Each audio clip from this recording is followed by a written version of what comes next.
funny, I think now, like, if I wasn't doing this, what I would do, and I don't know what I'd do. I mean, I think that this is where I should be and what I should be doing, and I think it was the influence of lots of different teachers going through school that made me want to be a teacher. I get to spend all day long doing what I love with kids who love the same. I thought back to all the tests and such that I took when I was in school, and I said, I did pretty good at writing, and I scored well on those assessments. So I just told myself, Steve, you're a good writer. You should probably share that. Honestly, I had a social studies teacher my junior year in high school that really helped me through some personal things I was going through in my life at the time, some struggles, and she just got to know me, and I thought to myself, you know, I want to have that impact.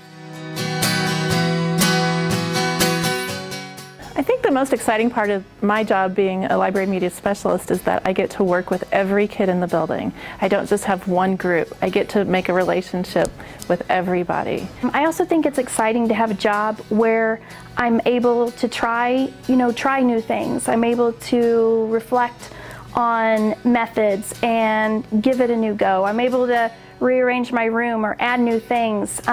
New school years, every school year is a new set of students, new possibilities. The kids come in, they bring that excitement, they bring it out in me. I love the interaction with them every single day. It's something new. There's some sort of new middle school drama, some sort of new, this is a crisis and needs to be fixed right now. So that to me is the most exciting part. Not one day is the same. Every day is so different, and the students make it excitable, and really they give life to me, and I feel like that gives life to my instruction.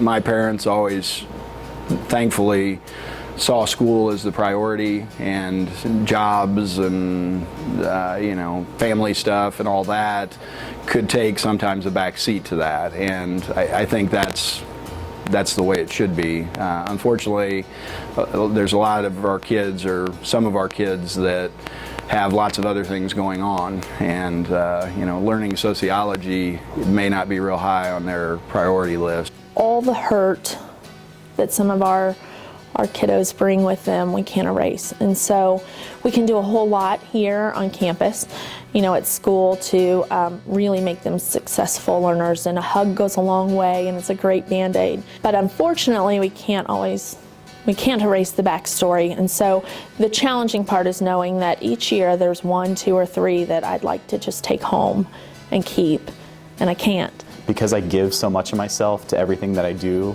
my classroom, any sort of extracurriculars I like to see the kids outside of school in, I just like there to be that more time, because I give and I give and I give, and I always come up short because I can't give enough of myself. Teachers have so much on their plates.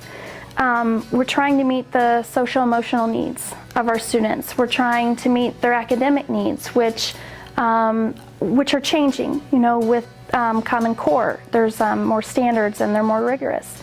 And trying to, just with technology, with the infusion of technology, incorporate that into our classroom. So sometimes it's hard to find the balance. I think for teachers in general, it's kind of a demoralizing time to be a teacher because there's so much backlash on what we do, and we just have to know that we're doing the right thing every day and we're doing what's best for kids, and that's what gets us through. If you're thinking about becoming a teacher, or if you're a little nervous about it, probably shouldn't do it, because it needs to be reserved for the people who are passionate and who want to be in the classrooms. And so I just kind of applied that to myself. I think I'm one of those people. I look forward to coming to work every day, and I love every day and what I do with the kids. Students don't care how much you know until they know how much you care. So, and I really think that at like this point in my career, and especially with all of the new Common Core standards and stuff, that it's really important for me to remember that if I want to take students places, if I want them to improve, I've got to slow down and I've got to listen. I've got to get to know my kids. I've got to make those connections with them. Figure out what your expectations are, have those expectations high, and then treat the kids fairly as you try to get them to those expectations. Never reject a gift from a student, even if it's a weed that they think is a flower, or if it's a sticky syrup hug on pancake day, or a drawing that you have no idea what it is, because that's the best they can give you, and it comes from their heart. Monday through Friday, these 26 kids are mine. I spend more time with them during the week than their parents, and I take them with me when I'm reflecting in the evening or the weekend, or I can't sleep at 3 a.m. And so, again, my promise is that I will teach these children as if they are my own.